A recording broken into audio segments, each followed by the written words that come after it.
I'm doing a cool video on 80s VHS horror and the related and video store type stuff. So that's coming, but tonight I had to do a mask type video. Mask, bust, whatever you want to call this. This is one spectacular piece. This was offered by David Lady back in the late 80s and early 90s. I think I told you guys David Lady would send these cool little cards out in the mail.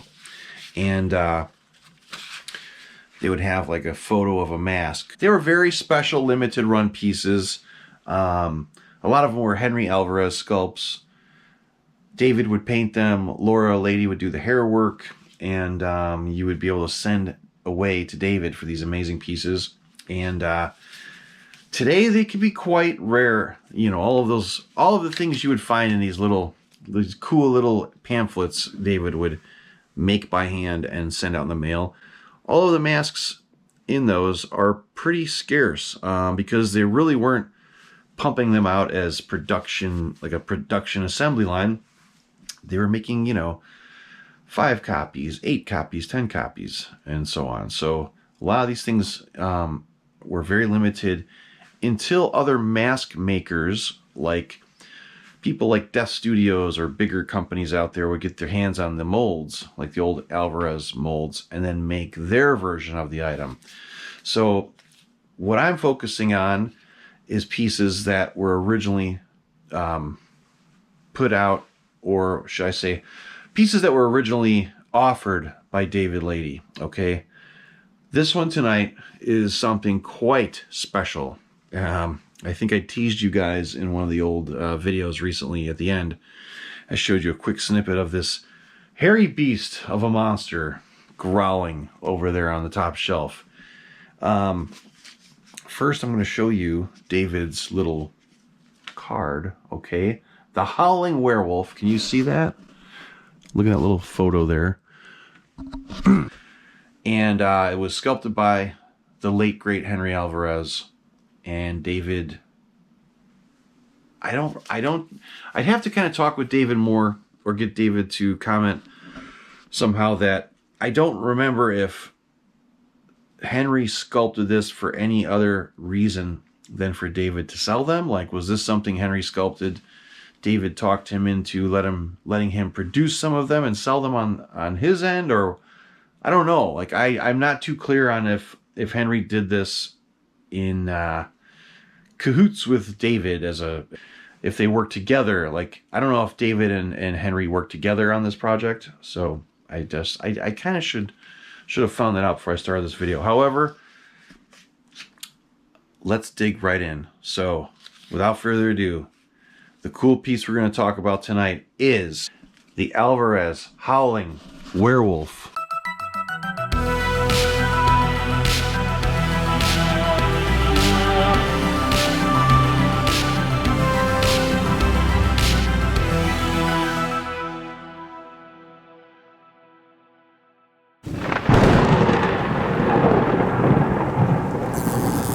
So look at that, guys. This is the little card here, and I've got a cool letter that's going to help me date this more.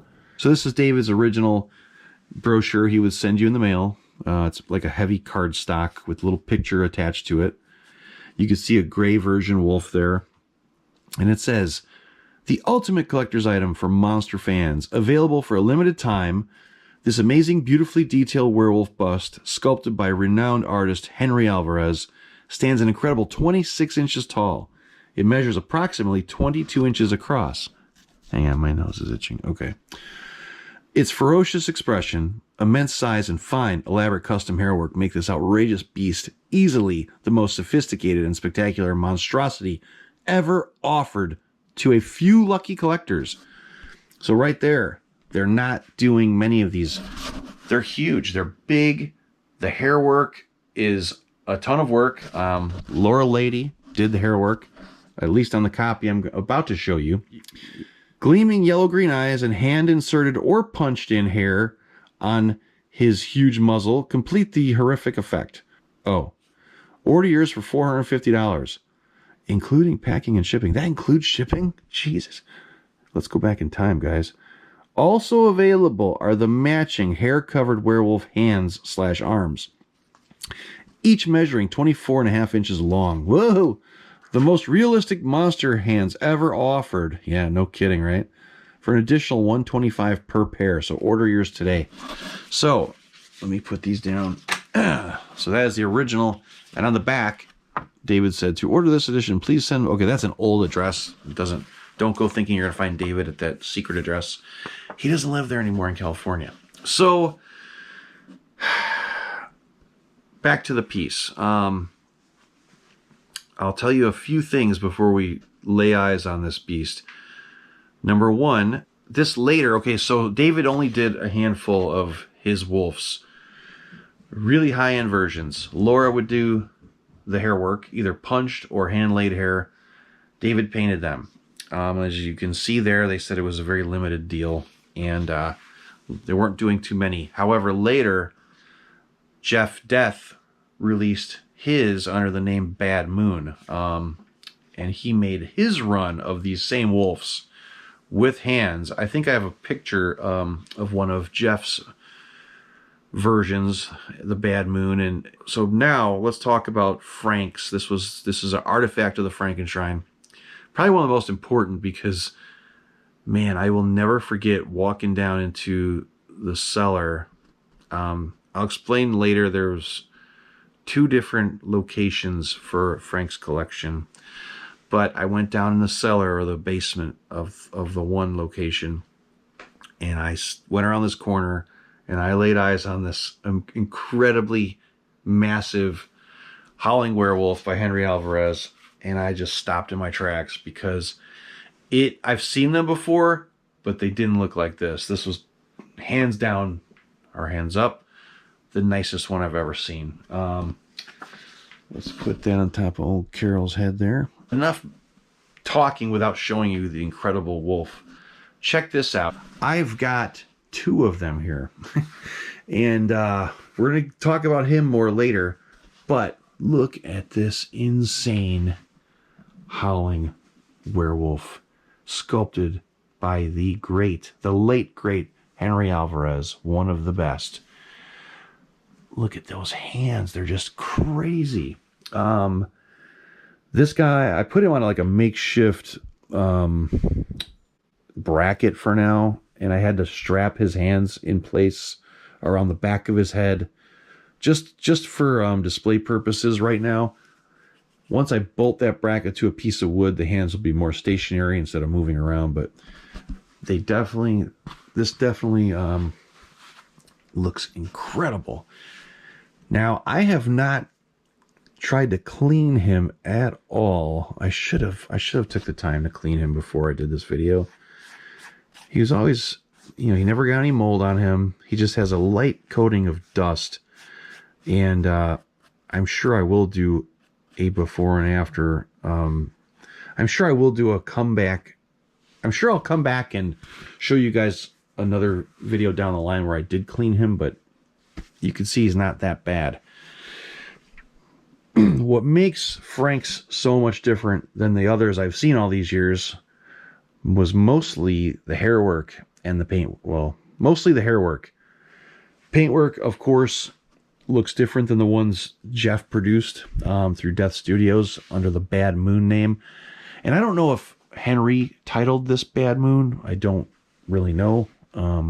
That's something I have to ask a couple of friends of mine, but look how incredible this is.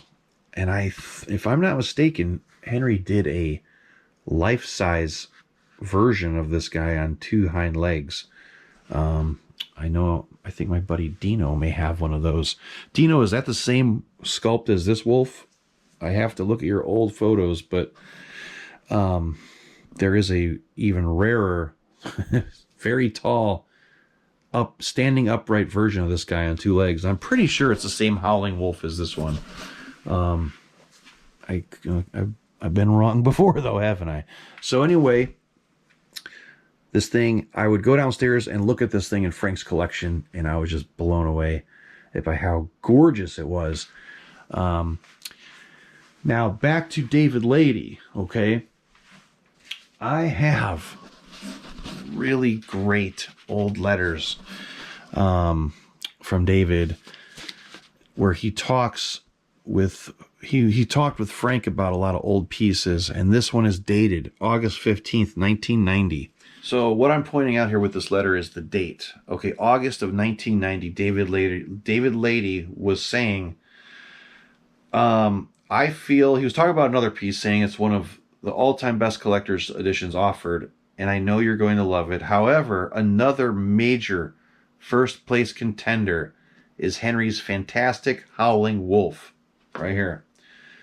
I don't have a photo yet. The first one isn't completed, but stay tuned, or as Guy Thorpe would say, stay gooned, because I'll be sure to keep you up to date on the fluffy little fella, the werewolf, not Guy, it says.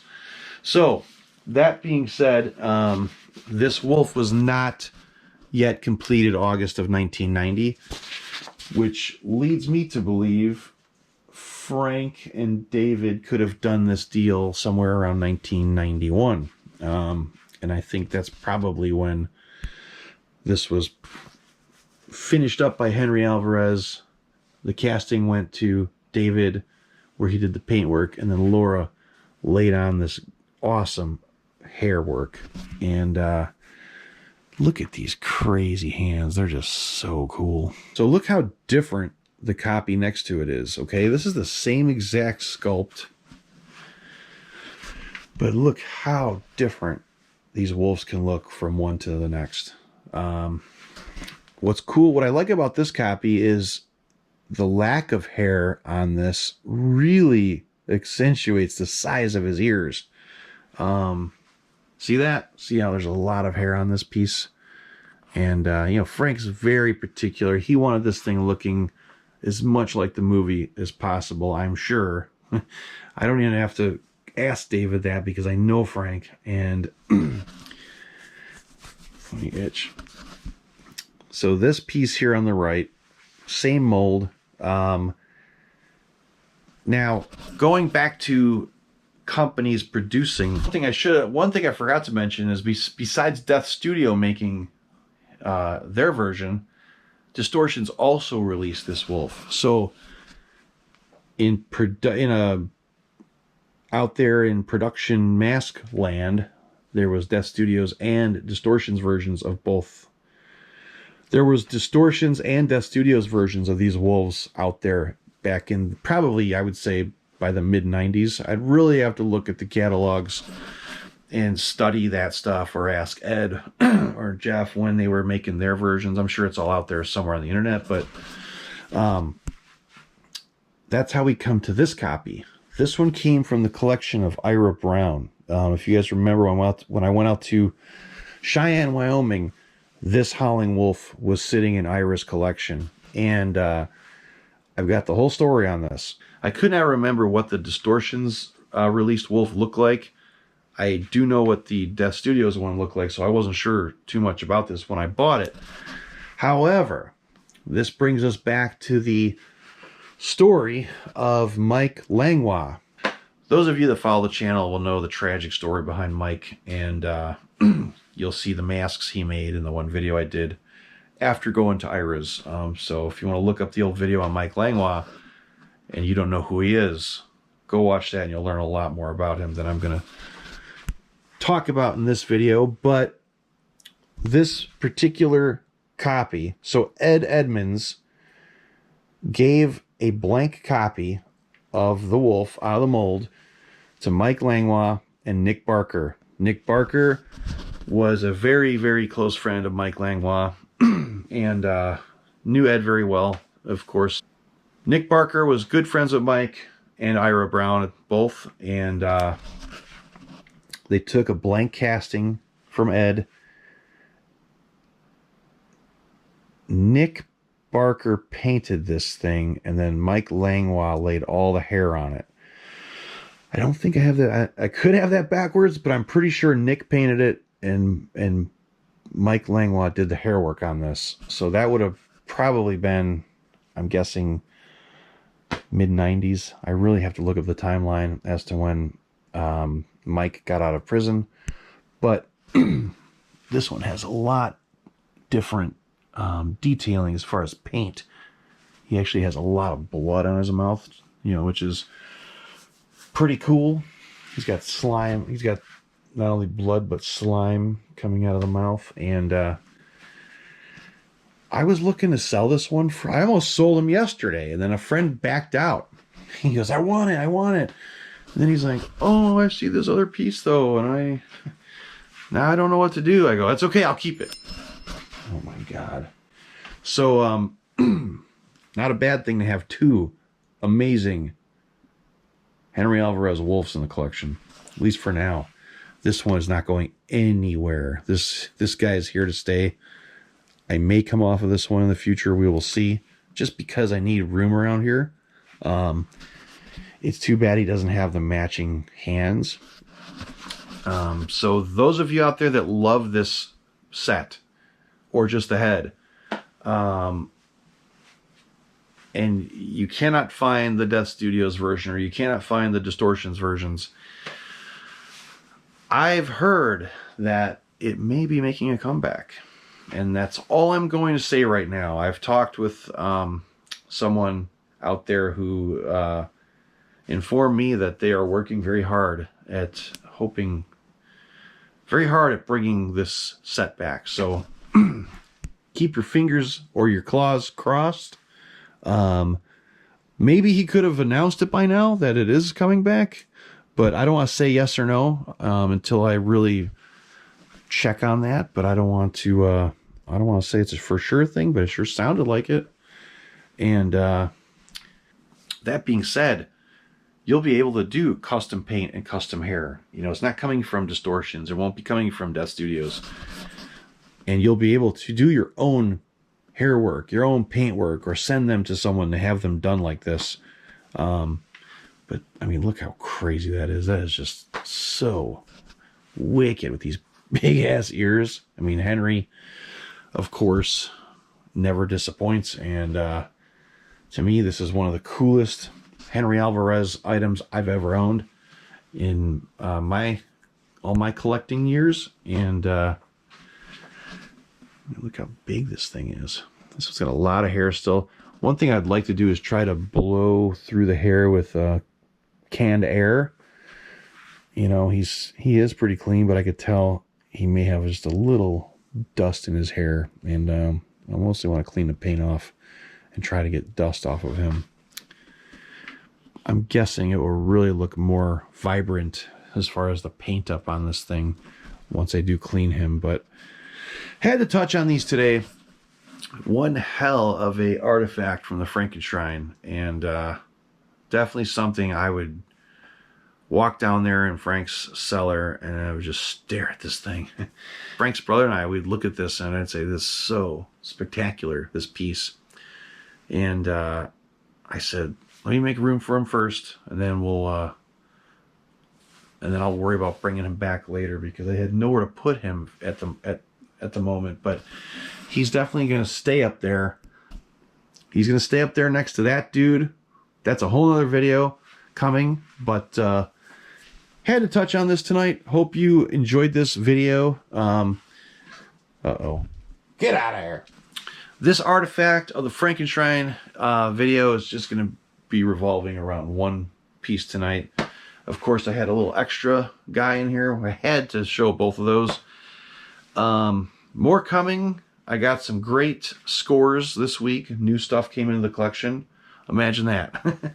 So maybe tomorrow you'll see even another video coming out. So, and October's on the way, so we have to figure out what's going to be going down here on the channel through the whole month of October. And monster masks, you know, 'tis the season.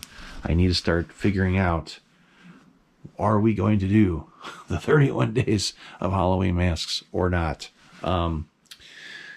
My calendar's already loading up with important stuff for that month, so it's going to be very, very tough. But I hate disappointing people that follow, so we will see. Anyway, I'm going to stop talking and say goodnight. Once again, Henry Alvarez, the amazing Howling Werewolf. Not only one copy, but two sitting here in the Crimson Ghost Mask Room. Good night, and thanks for watching.